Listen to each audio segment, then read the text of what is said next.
सुर में गाना सीखिए पाधानीसा ऐप के साथ। AI powered personal music teacher from Saregama.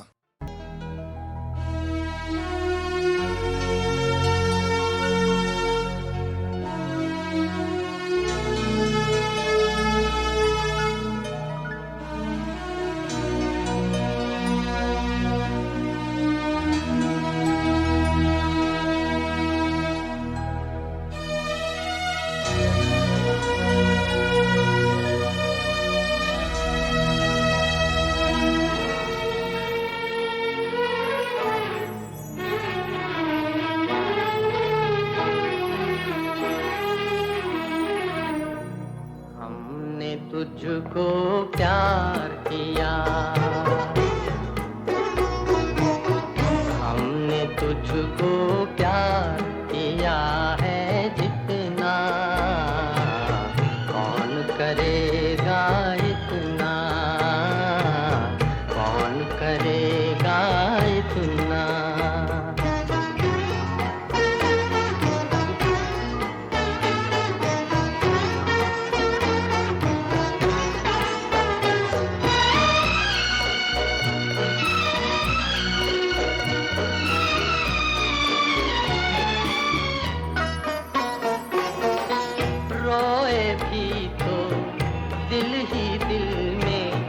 महफिल में मुस्काए,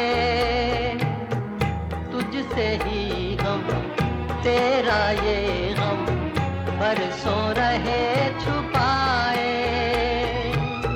प्यार में तेरे चुपके चुपके, प्यार में तेरे चुपके जलते रहे हम इतना,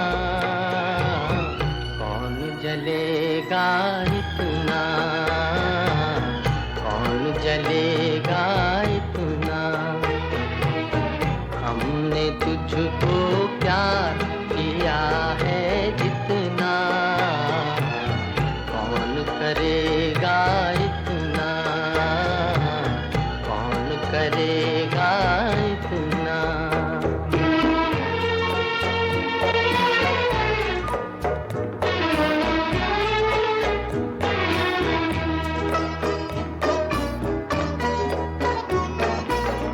प्यार पे मेरे नाज तुम्हें था, याद करो वो नजारा, हाथ पे अपने लिख लेते थे जब तुम नाम हमारा। तेरी अदा के भोलेपन पे, तेरी अदा के भोलेपन पे मिटते रहे हम कितना, कौन मिटेगा इतना, कौन मिटेगा इतना। हमने तुझको प्यार किया है जितना, कौन करेगा इतना, कौन करेगा इतना। किस लिए मासूम रूहों को तड़पने की सजा, अपने बंदों की खुशी से क्यों जला करता है तू। मुंसिफे तकदीर मिल जाएगा तो पूछेंगे हम, किस बिना पे जिंदगी का फैसला करता है तू।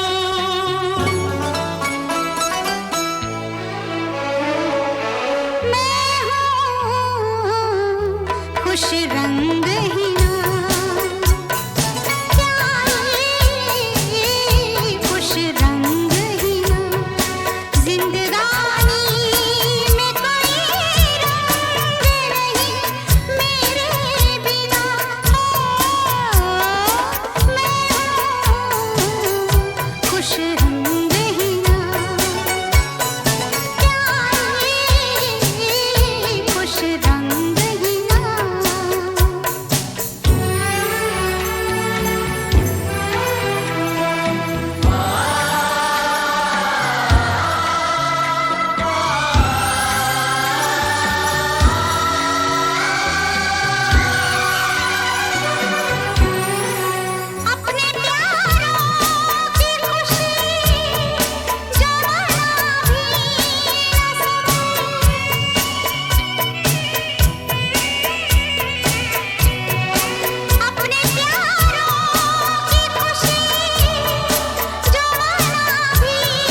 हैं उनको जलाने के लिए।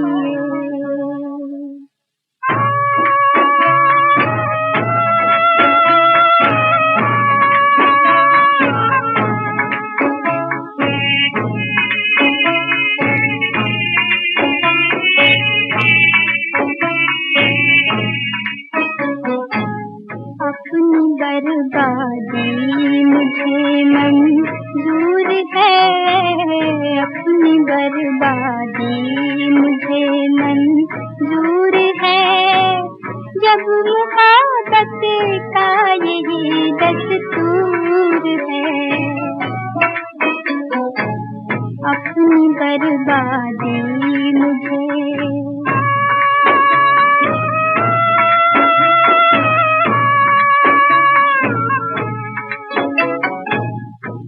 कदर तारीख है दुनिया मेरी, दुनिया मेरी।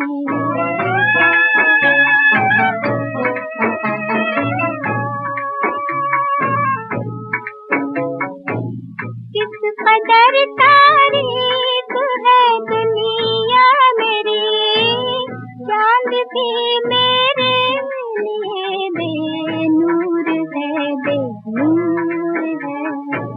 अपनी बर्बादी मुझे।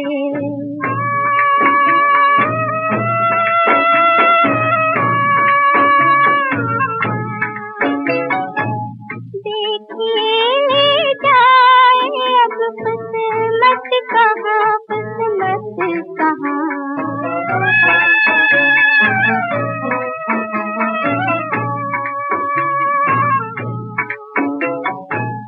देखिए ले जाए अब किस्मत कहाँ, अपनी मंजिल से मुसाफिर दूर है, दूर है।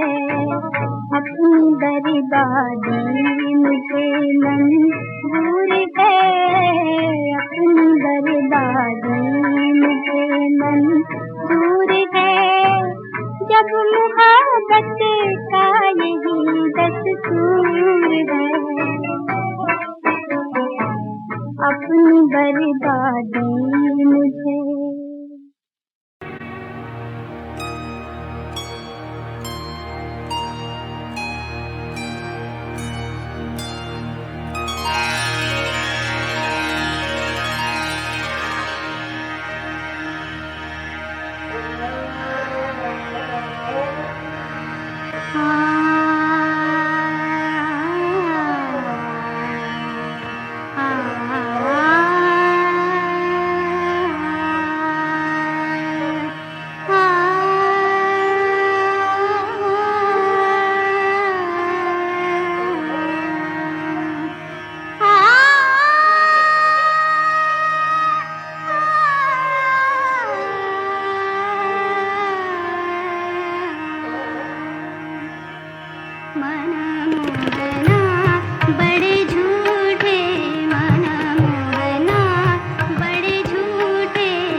आँखें सोई हुई तकदीर जगा लूं, आजा दिल के टुकड़े।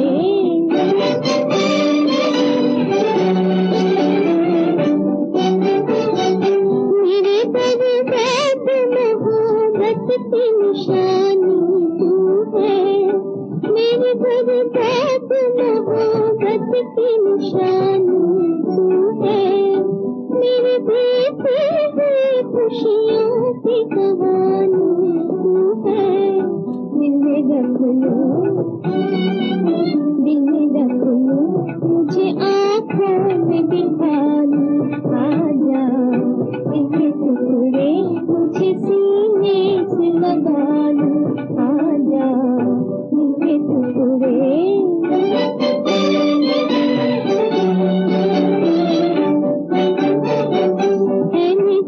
प्यार की तस्वीर मेरी गोद में आ, है मेरे प्यार की तस्वीर मेरी गोद में आ, मेरी हंसती हुई तकदीर मेरी गोद में आ। है मेरे चाँद, है मेरे चाँद दिए दिल के जला लो, आजा दिल के टुकड़े मुझे सीने से लगा लो, आजा दिल के टुकड़े।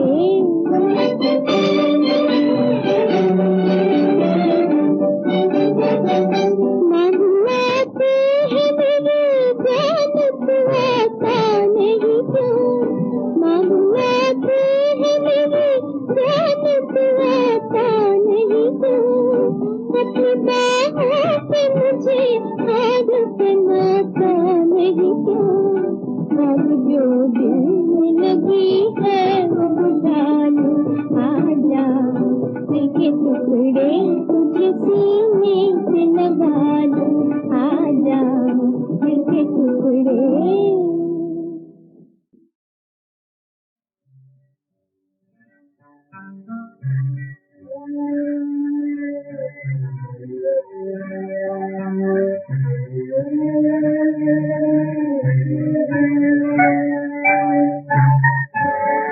मेरे बापू से ये कहना, तुम्हारा देश रोता है, तुम्हारी कल्पना का यहाँ पर खून होता है। मेरे बापू से ये कहना,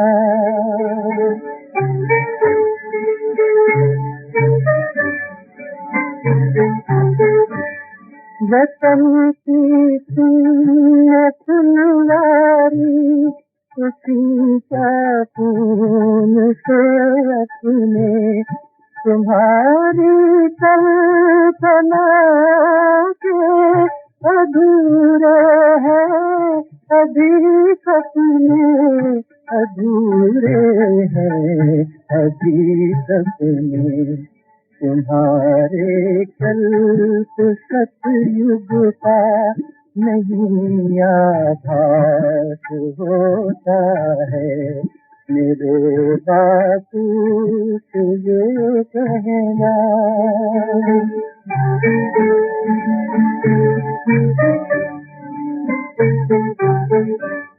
नियत इंसान की बदली बड़ी ईर्षा से बर्बादी, सच कर रो रही देखो अहिंसा और आजादी, अहिंसा और आजादी।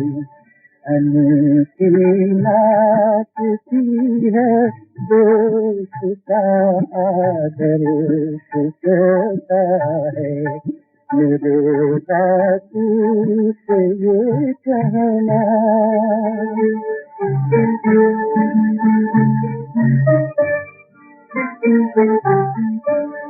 पहन कर वस्त्र खादी के बने बहरूपिए नेता, अहिंसा निशाना मिलती था यहाँ हर आसराने था, यहाँ हर आसराने था। तुम्हारे नाम का बाकी यहाँ राकार होता है। मेरे बापू से ये कहना तुम्हारा देश होता है।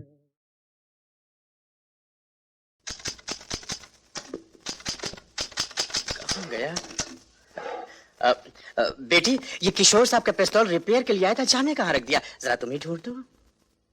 मैं खुद ही रख के भूल गया था। मेरी तरह मेरी याददाश्त भी बूढ़ी हो गई है। लेकिन बेटी, तू क्यों खामोश रहती है?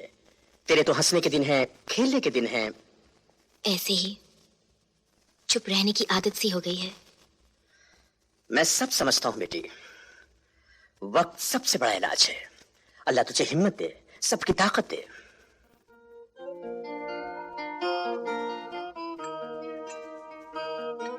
टाइपिंग कैसे चल रही है? ठीक है। स्पीड कितनी हो गई? 30।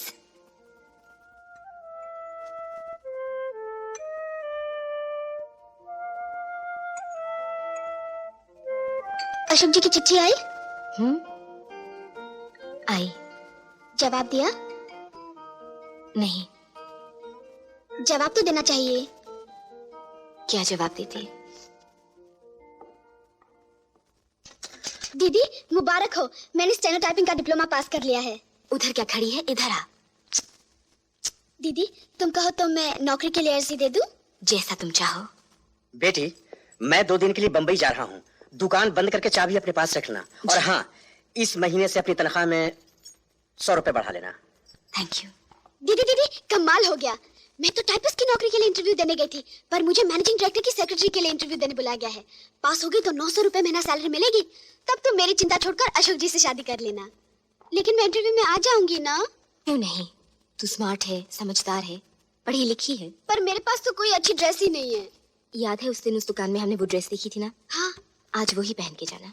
पर वो तो बहुत महंगी है। तू चिंता मत कर, आज मुझे 100 रुपए का इंक्रीमेंट मिला है। Congratulations! लगता है आज का दिन बहुत लकी है, सब कुछ अच्छा ही अच्छा हो रहा है। Good evening sir. Good evening. Please take your seat. Thank you sir. Type कर लेती हो? Yes sir, 40 words per minute बिना गलती के। गुड। शॉर्ट हैंड में भी लिख लेती हो? Yes sir. और क्या क्या कर सकती हो?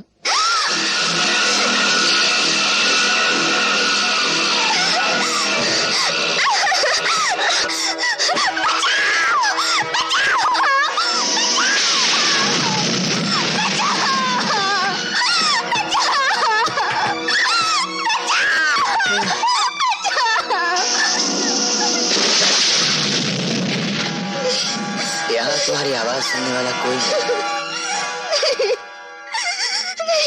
मेरे पास नहीं आना, मेरे पास नहीं आना, मेरे पास मत आना।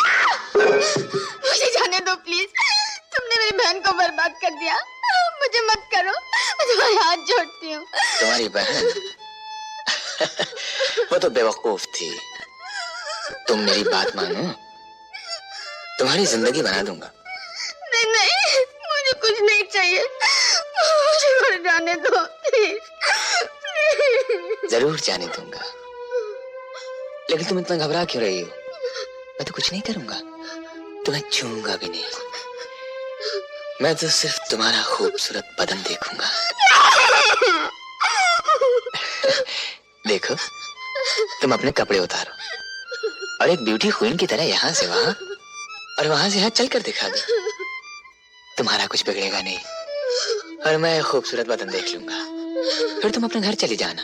हाँ, कहो दरवाजा खोल दो। खोल दो? तुम वहीं बैठे रहोगे? बिल्कुल। मुझे छोड़ोगे तो नहीं? कतई नहीं। उसके बाद मुझे घर जाने दोगे? हाँ? God promise?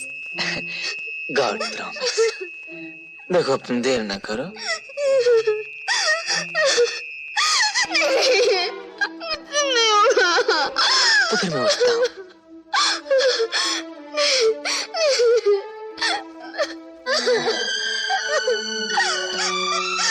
अब मैं जाऊँ? हाँ, जाओ।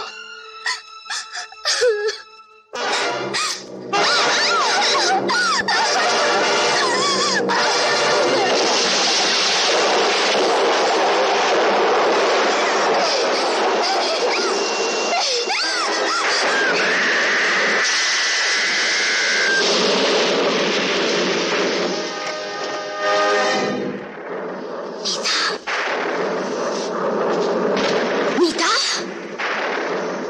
नीता,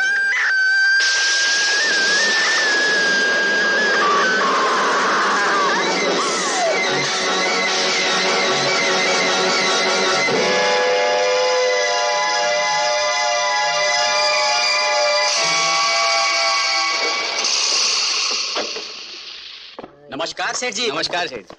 नमस्कार नमस्कार। कैसे हैं आप? क्लास जी ठीक है।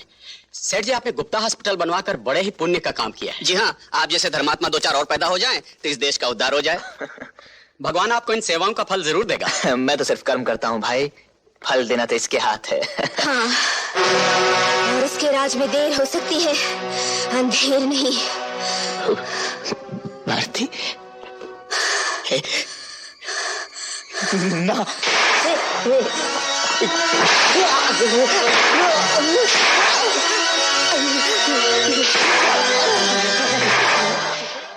क्या तुमने रमेश गुप्ता का खून किया है? जी, तो तुम अपने जुर्म का इकबाल करती हो। मैंने रमेश गुप्ता का खून जरूर किया है, लेकिन कोई जुर्म नहीं किया। खून किया है लेकिन जुर्म नहीं किया?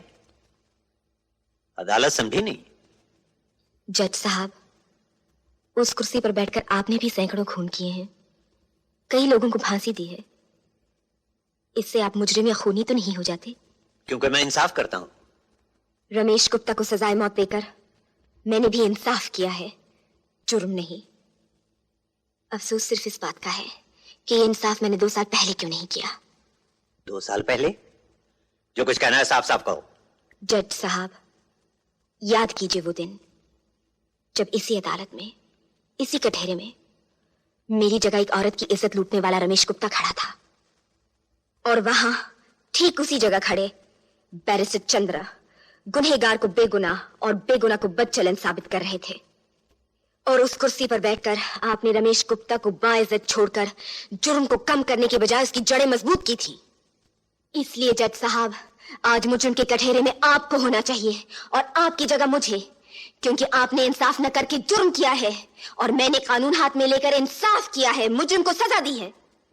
मुजरिम मैं नहीं जज साहब, मुजरिम आप है, आपका इंसाफ है। योर ऑनर, यह अदालत का अपमान है। This is contempt of court. बयान जारी रहने दिया जाए। मैं अदालत पे लगाए हुए इल्जाम जानना चाहता हूं। Thank you sir.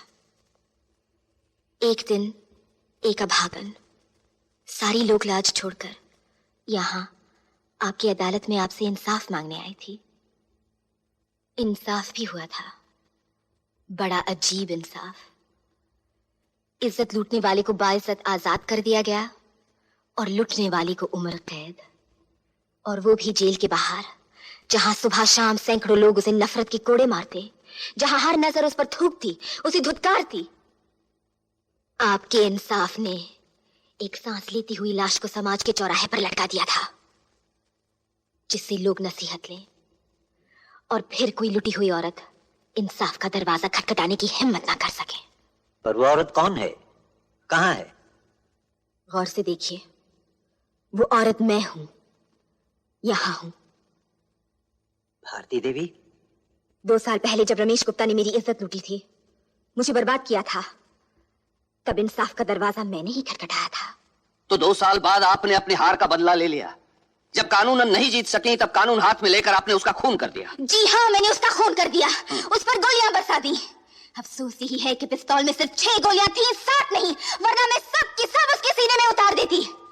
शायद उन गोलियों की आवाज से आदमी की सोई हुई आत्मा जाग जाती, शायद उन खून की छींटों से कानून की आंखें खुल जाती, और वो देख सकता कि उसकी भूल से कितने इंसान शैतान बनते जा रहे हैं। जज साहब, औरत आदमी को भगवान मानती है, लेकिन ये भगवान माँ बहन बेटी सब कुछ भूलकर औरत को सिर्फ हार्ड मास का खिलौना समझता है। उसे नंगा करके उसका तमाशा देखना चाहता है, कभी उसको नीलाम करके, कभी उसको बर्बाद करके। जज साहब, नारी का शरीर एक मंदिर है जिसकी कोख से मानवता का जन्म होता है, जिसकी गोद में सभ्यता पनपती है। लेकिन आज दुनिया के कोने कोने में ये मंदिर तोड़े जा रहे हैं और आपका कानून कुछ नहीं कर पा रहा, क्योंकि उसे सबूत चाहिए। हर सच साबित नहीं किया जा सकता जज साहब। बलात्कार के समय न कानून होता है, न पुलिस होती है, और न कोई शरीफ गवाह। फिर सबूत कैसे मिलेगा? कौन देगा? एक लड़की जो शर्म से अपनी शक्ल तक शीशे में नहीं देख सकती, सबके सामने आकर एक बार फिर अपनी बेइज्जती कैसे कराएगी? भरी अदालत में वकीलों और गवाहों के हाथों लाश के पर्दे कैसे उतरवाएगी? और आ भी जाए तो बदनामी के सिवा उसे मिलेगा क्या? मुझे क्या मिला था? जज साहब, उस दिन आपने मेरी बात नहीं सुनी और नतीजा ये हुआ कि फिर एक मासूम लड़की की जिंदगी बर्बाद कर दी गई। एक और मंदिर तोड़ दिया गया। योर ऑनर, किसी लड़की की जिंदगी बर्बाद हुई या नहीं, इस अदालत का वक्त जरूर बर्बाद किया जा रहा है। यह कहना कि मिस्टर रमेश गुप्ता ने किसी मासूम लड़की की जिंदगी बर्बाद की और उस जोश में आकर भारती देवी ने उसे सजाए मौत दे दी, यह एक कहानी है, क्योंकि न पुलिस की रिपोर्ट में किसी और लड़की का जिक्र है, न कोई लड़की अदालत के सामने आई है। अगर होती तब तो आती। पर यह सच है कि वो लड़की है तो कहां है? उसका नाम क्या है? काम क्या करती है? सामने क्यों नहीं आती? वो लड़की कहाँ है? अपनी चुप का मतलब जानती हो? सजाए मौत। उसको अदालत में लाकर बदनाम करने से अच्छा है कि मुझे मौत दे दी जाए।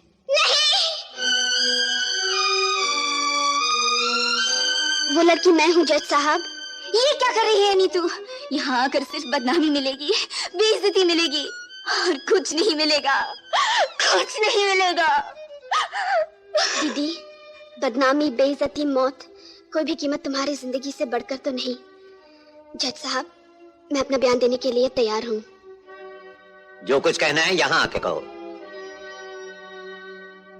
मैं जो कुछ भी कहूंगी सच कहूंगी और सच के सिवा कुछ नहीं कहूंगी। मैंने पहले भी तुम्हें कहीं देखा है। जी हाँ जज साहब, इसी अदालत में, इसी कटहरे में 2 साल पहले।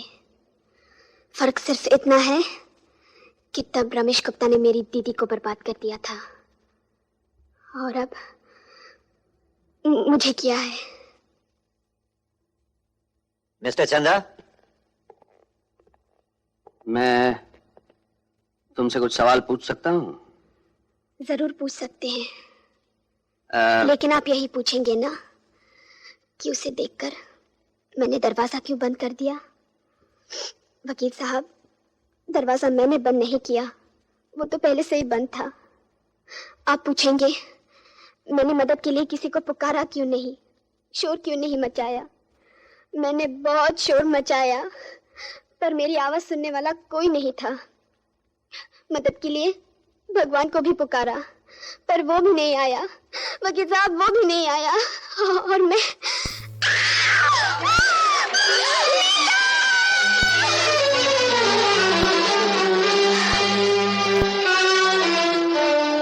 Order order.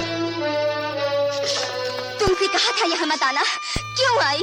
यहाँ इंसाफ नहीं मिलता, बदनामी मिलती है। इन्हें तो सबूत चाहिए। सबूत तुम कहाँ से लाओगी? जो कुछ पास था वो तो खो चुकी, अब तो लाश ही बाकी रह गई है और लाशें बोला नहीं करती। जज साहब, मैंने चाहा था कि मेरी बहन की कहानी दुनिया की जुबान तक न पहुंचे, वो इस जिंदा मौत से बच जाए जिसने मेरी जिंदगी में जहर घोल दिया है। पर इसने मेरी बात नहीं मानी। हर एक जिंदा लाश को बचाने के लिए दूसरी जिंदा लाश कटहरे में आकर खड़ी हो गई। ये वो जगह है नीतू जहां भगवान कृष्ण भी आकर खड़े हो जाएं, तो लोग उनका विश्वास नहीं करेंगे। उन्हें भी अपनी ही गीता पर हाथ रखकर कसम खानी पड़ेगी, सबूत देना पड़ेगा। तू सबूत कहां से लाएगी? वकील साहब तो फिर साबित कर देंगे कि बलात्कार नहीं, मोहब्बत है। लेकिन तू कैसे साबित करेगी कि ये मोहब्बत नहीं, बलात्कार है? वकील साहब, आप तो रोज लोगों से सैकड़ों सवाल पूछते हैं। इजाजत हो तो आज मैं आपसे एक सवाल पूछूं? पूछिए। हर समझदार वकील जानता है कि सच क्या है और गुनहगार कौन है।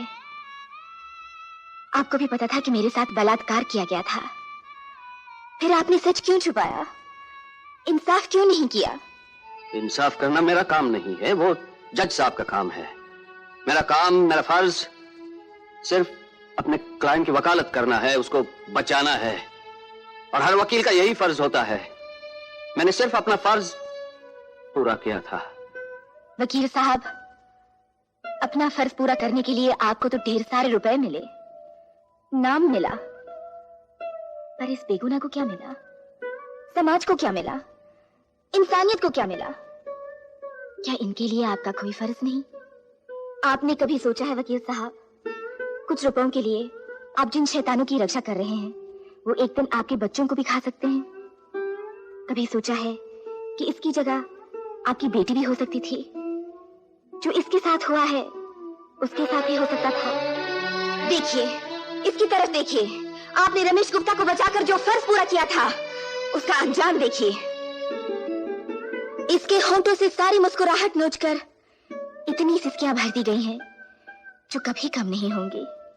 इतने ढेर सारे आंसू दे दिए गए हैं कि डूबने के लिए समुद्र ढूंढने की जरूरत नहीं पड़ेगी। इसके जिम्मेदार आप हैं वकील साहब, और आप भी जज साहब।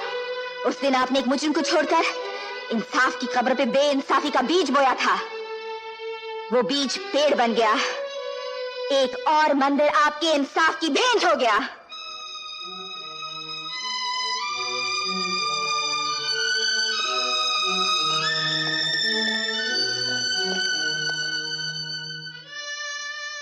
जज साहब, 2 साल पहले इसी अदालत में मैं आपसे इंसाफ मांगने आई थी, सो तो नहीं मिला। आज मैं आपसे मौत मांगने आई हूं, वो तो आप दे सकते हैं। मुझे मौत दे दीजिए जज साहब, मुझे मौत दे दीजिए, मुझे मौत दे दीजिए, मुझे मौत दे दीजिए।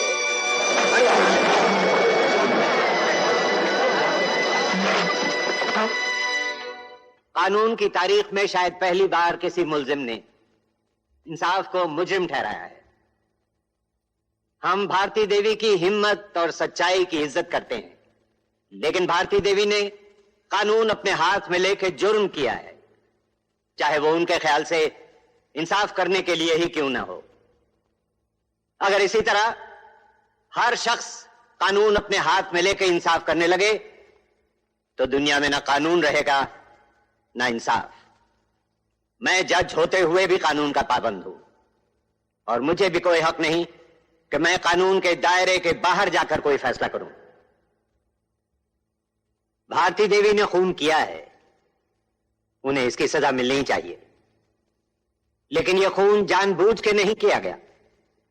ऐसे हालात में किया गया है जबकि कोई भी मां या बहन खून करने पे मजबूर हो जाती। इसलिए अदालत को भारती देवी के साथ हमदर्दी है, और गिरफ्तारी के बाद जेल की हिरासत में काटे हुए दिनों को ध्यान में रखते हुए अदालत के उठने तक भारती देवी को यहां कटहरे में खड़े रहने की सजा देती है। वाह, क्या इंसाफ किया। इसको कहते हैं इंसाफ। और जनाब अली, क्या कानून का नुक्ता निकाला। हमारा सजा भी दे दी और भी कर दिया, इसे कहते हैं इंसाफ। जब तक समाज है जुर्म होते रहेंगे, लेकिन बेइंसाफी जुर्म से भी बड़ा गुनाह है।